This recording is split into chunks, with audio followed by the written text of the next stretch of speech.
মাধ্যমের মধ্য দিয়ে দেশের সরকার এবং রাজ্য সরকার আর শাসক বিজেপি দলের কাছে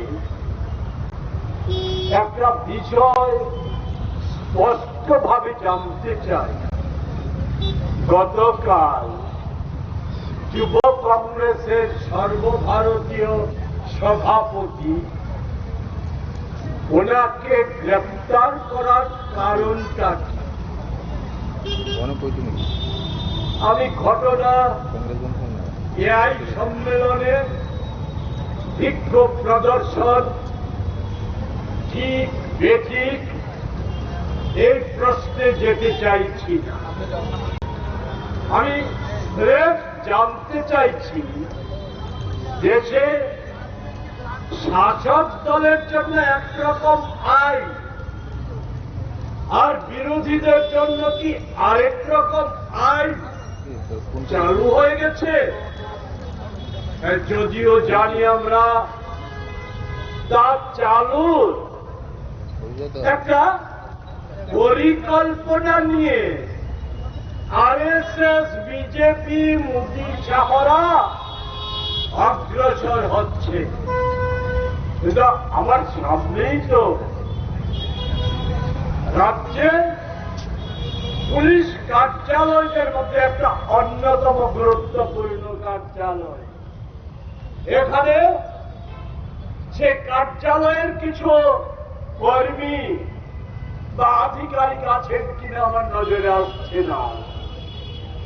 ওনাদের কাছেও স্পষ্টভাবে জানতে চায় ভারতীয় আইনে, বর্তমান আইন যেটা সংশোধন করা হয়েছে, সেখানে কোন দল বা সংগঠনের কোন কর্মী বা কোন স্তরের নেতা কোন অপরাধ করলে পর ধরে নিলাম অপরাধই করেছেন, অপরাধ করলে পর এর দায় দলের সভাপতি বা দলের সর্বোচ্চ নেতার উপর বর্তায়।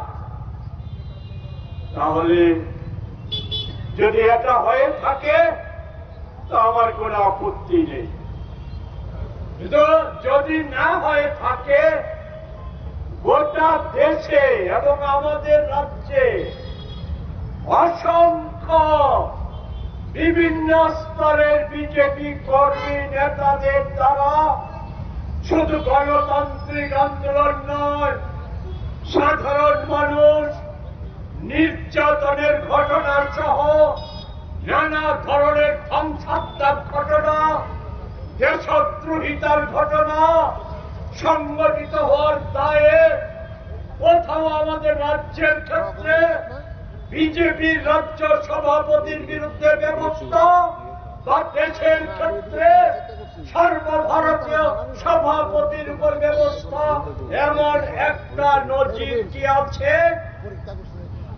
তাহলে কেন যুব কংগ্রেস সভাপতিকে, সর্বভারতীয় সভাপতিকে গ্রেফতার করা? আমি ত্রিপুরা প্রদেশ কংগ্রেসের পক্ষ থেকে তার তীব্র নিন্দা এবং প্রতিবাদ জানাতে চাই। অত্যন্ত লজ্জাস্কর যে ঘটনার পর নরেন্দ্র মোদীজি বরাবরের মতো আবারও স্বয়ং নিজে আরএসএস, বিজেপি তার মাতৃ বাজানোর রাস্তা আছে, আর রাজ্যে রাজ্যে তাদের ইউনিট, তাদের প্রচারকরা, তাদের পরিচালিত সরকারগুলি এক সুরে যে আওয়াজটা তুলেছে, এ হচ্ছে কি? কংগ্রেস দেশ বিরোধী, দেশদ্রোহী। কংগ্রেস দেশের অপমান করেছে, তাই এই কংগ্রেস মুক্ত ভারত করতে হবে। এই নতুন কোনো কথা? এটা এই হুঙ্কার আমরা আশ্চর্যম্বিত নয়।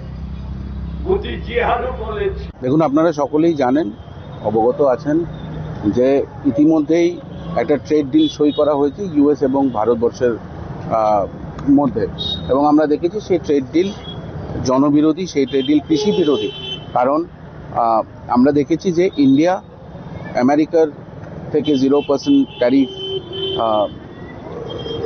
ইম্পোজ করেছে এবং 18% ট্যারিফ আমেরিকা আমাদের ওপর ইম্পোজ করেছে। যার দরুন যেই সামগ্রী ইউএস আমাদেরকে পাঠাবে তার উপরে কোনো ট্যারিফ ইউএসের দিতে হবে না, এবং যেই সামগ্রী ফুড, গ্রেইনস, ধান, চাল, টেক্সটাইলস যেটাই পাঠাবে ইন্ডিয়া প্রথমে 18% ট্যাক্স দিতে হবে, ট্যারিফ দিতে হবে, তারপরে সেটা ইউএসএ ইম্পোর্ট হবে। তার বিরোধিতায় এআই সামিট যখন দিল্লিতে অনুষ্ঠিত হচ্ছিল, ইন্ডিয়ান ইউথ কংগ্রেসের পক্ষ থেকে সেখানে একটা পিসফুল ডেমনস্ট্রেশন অফ প্রোটেস্ট করা হয়েছিল, এবং যার দরুন আমাদের সর্বভারতীয় যুব কংগ্রেসের সভাপতি শ্রী উদয় ভানু চিপজিকে সেখানে আটক করা হয়, এবং তাকে কাল অ্যারেস্ট করা হয়, এবং পরবর্তীতে 4 দিনের রিমান্ডে তাকে, পুলিশ রিমান্ডে তাকে পাঠানো হয়।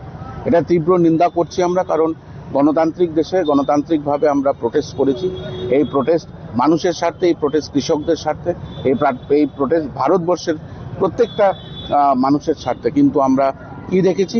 আমরা দেখেছি যে ধীরে আস্তে আস্তে করে এই পুরো ভারতবর্ষটাকে বিক্রি করে দেওয়ার এক ষড়যন্ত্র এই ভারতীয় জনতা পার্টির থেকে নেওয়া হচ্ছে, এবং প্রাইম মিনিস্টার পিএম উনি ইউএস এর সঙ্গে কম্প্রোমাইজ করছে, এবং কম্প্রোমাইজ করার একটাই কারণ যে কিছুদিন আগে আমরা দেখেছি যে এপস্টিন ফাইল, এরা জেফ্রি এপস্টিন করে একজন নোংরা মানুষ যে তার দ্বীপে মানুষজনকে মনোরঞ্জন করার জন্য নিয়ে যেত, এবং সেখানে ছোট ছোট মেয়েদেরকে ধর্ষণ করে তাদের কাঁচা মাংস রান্না করে সেটাই খেত তারা। এবং সেই ফাইলে, তার সেই এপস্টিন ফাইলের ভেতর থেকে আমরা দেখেছি ভারতীয় জনতা পার্টির হরদীপ সিং পুরীর নাম উল্লেখ করা আছে, সেখানে মোদির বন্ধু অনিল আম্বানির নাম উল্লেখ করা আছে, এবং মোদির নাম উল্লেখ করা আছে। এবং আমাদের এলওপি লিডার শ্রী জননায়ক শ্রী রাহুল গান্ধীজি বলেছেন যে এটা খালি ট্রেলার, আরো অনেক কিছু বেরাবে। এই প্রেশার দেখিয়ে ভারতবর্ষটাকে দেউলিয়া করে দেওয়ার এক ষড়যন্ত্র। এবং আমরা আরো জানি যে আমেরিকার থেকে একটা অ্যারেস্ট ওয়ারেন্ট আম্বানির ওপরে এসে, সেই আম্বানিকে বাঁচানোর জন্য ইউএসকে কিভাবে শান্ত রাখা যায় তার জন্য এই পুরো ভারতবর্ষটাকে মোদিজি বিক্রি করে দিচ্ছে, এবং তার তীব্র নিন্দা জানাই, এবং আমাদের সর্বভারতীয় যুব কংগ্রেসের সভাপতিকে অতি সত্বর রিলিজ করার দাবি আমরা এখান থেকে জানাই।